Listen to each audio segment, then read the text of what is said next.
বাবার বলতে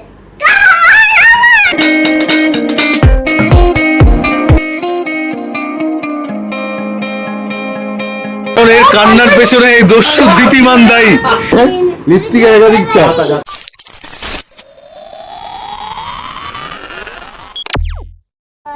কালকে বাবার বলতে আমি যদি দেখেছি 5 মিনিটের মধ্যে তুমি ঠান্ডা ঠান্দির কাছে ঘুমোওনি, আমি নিয়ে চলে আসবো, বাকি তোমার ইচ্ছে। তন্ময়ের জন্মদিন আর লোকনাথ বাবার পুজো একই দিনে হয় প্রতি বছর। এবছর লোকনাথ বাবার পুজোটা আজকে পড়েছে 2রা জুন। ঘড়ির কাটা এখন 2:45 আর ঠিক 2:30টার সময় আমি বাড়ি ঢুকি।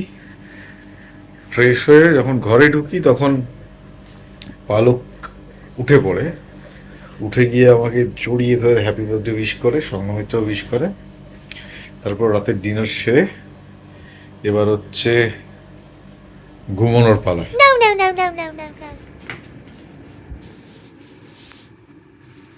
হয় যে ওই রাত 12টায় কেক কাটে, আমি কাটছি রাত 3টের সময়। बढ़िया है, चलो।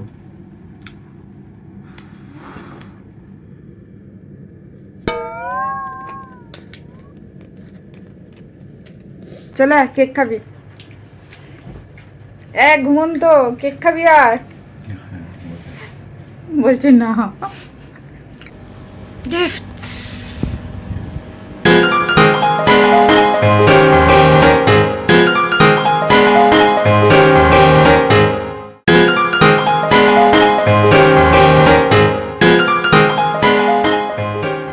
কিছু বল। ঠাস করে একটা থাপ্পড় মারবো। এটা একটা সুবিধা আছে, এই দুটো লাগিয়ে নেব, ওই অডিওটা ঢুকবে না। The next day. বাড়ি থেকে বেরিয়েছি কুচকাচ কেনাকাটা করতে, ওকে ধরে নিয়ে বেরিয়েছি একা একা, গরমের মধ্যে ভালো লাগবে না বলে। তারপর হঠাৎ মনে হলো ব্রেকফাস্টটা বাইরে থেকেই করে যাই, কিন্তু কোথাও যেতে ইচ্ছে করছে না এই গরমের মধ্যে।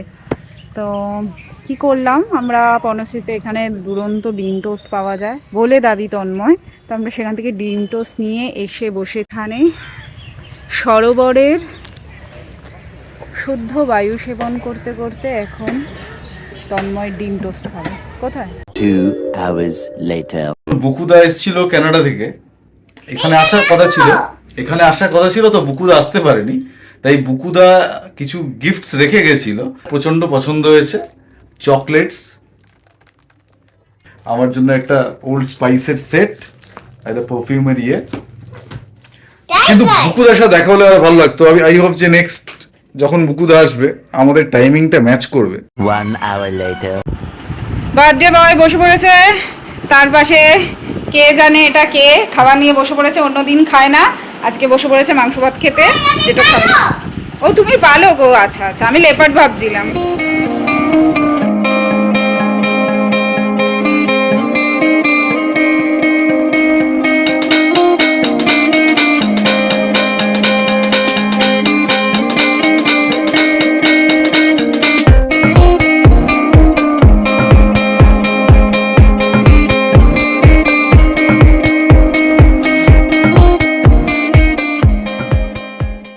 Later. আচ্ছা, কেকে একটা সারপ্রাইজ আছে, সেই সারপ্রাইজটা ক্রমশ প্রকাশ্য। আপাতত এটা হচ্ছে পালকের গিফট বাবাকে। পালক যে বার্থডে গ্রিটিংস কার্ডটা বানিয়েছে তন্ময়ের জন্য, সেটাই অবিকল কেক হয়ে হাজির হয়ে গেছে আমাদের কেক কাটার টেবিলে।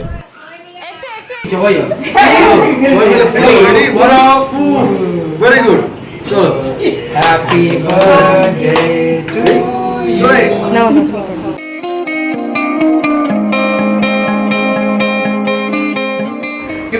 9:40 বাজে রমিত এসছে, 40-এ এসে রমিতের বক্তব্য হচ্ছে 10:15 কল আছে, বেরিয়ে যাবে। আরেকজন এখানে বসে বসেই কাজ করে চলেছে। বেম কাঁদছে, কারণ এর কান্নার পেছনে এই দস্যু ধৃতিমান দায়ী। বাচ্চার মুখের খাবার কেড়ে নিয়েছে ধৃতি। অসহায় মানুষের খাবার ছিনিয়ে নিয়েছে ধৃতিমান। ছিনিয়ে নেওয়া 34 বছরটা।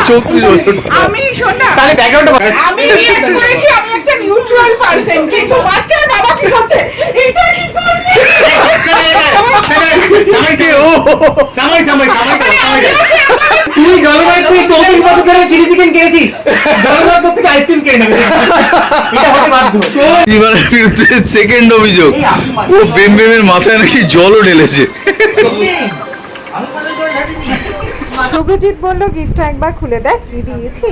তন্ময় তড়িঘড়ি গিফট খুললো এবং বাকিটা ইতিহাস। রাস্তায় মহিলারা ঝাঁপিয়ে ঝাঁপিয়ে পড়ে না, এই যে তার প্রমাণ। মহিলারা ঝাঁপিয়ে পড়ে, একাধিক লিপস্টিকের একাধিক চাপ। যাকে বলে একেবারে কোনো খাদ নেই। শুভ্রজিৎ এই ক্যানভাসে তন্ময়ের একদম আসল নিখাদ ঠিকঠাক চেহারাটা তুলে ধরতে পেরেছে, মানে সবাই অভিভূত, আমি একটু বেশি।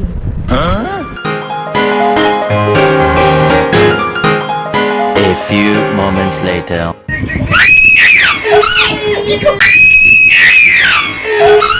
কি করছিস?